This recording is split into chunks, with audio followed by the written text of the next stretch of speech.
Torrent aposta per la recuperació de la seva fauna. Com a mostra, avui s'ha realitzat la solta de 48 tortugues de rierol al barranc de l'Horteta.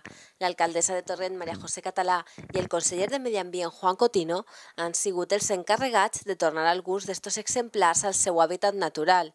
La zona del Clot de Bailó, declarat reserva de fauna, ha sigut el lloc triat per tal de reintroduir aquestes 48 tortugues.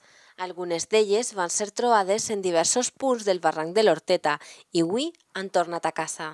L'alcaldessa de Torrent s'ha mostrat molt satisfeta amb aquesta actuació.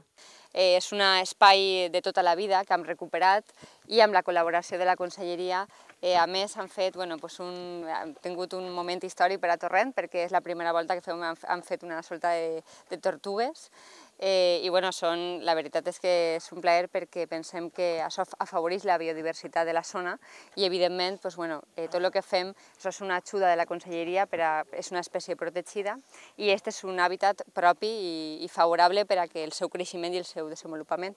Per tant, després d'haver estat en les piscifactories durant un temps, quan hem vist que són viables, n'hi havia 48 tortugues que són pròpies d'ací nostres, mediterrànies, i evidentment n'hi havia unes 4 o 5 més grans i unes quantes que eren cries, les hem soltat al clot i esperem que així aquesta espècie protegida continuï el seu desenvolupament en la nostra comunitat, especialment concretament a Torrent. Amb el repoblament de la tortuga de rierol es vol fer front a la invasió de l'espècie exòtica de Florida, la qual pot acabar desplaçant aquesta espècie.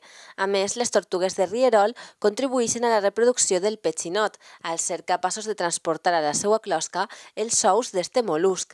Els exemplars han sigut marcats per tal de poder fer-los un seguiment i comprovar la seva adaptació a l'entorn en els pròxims mesos.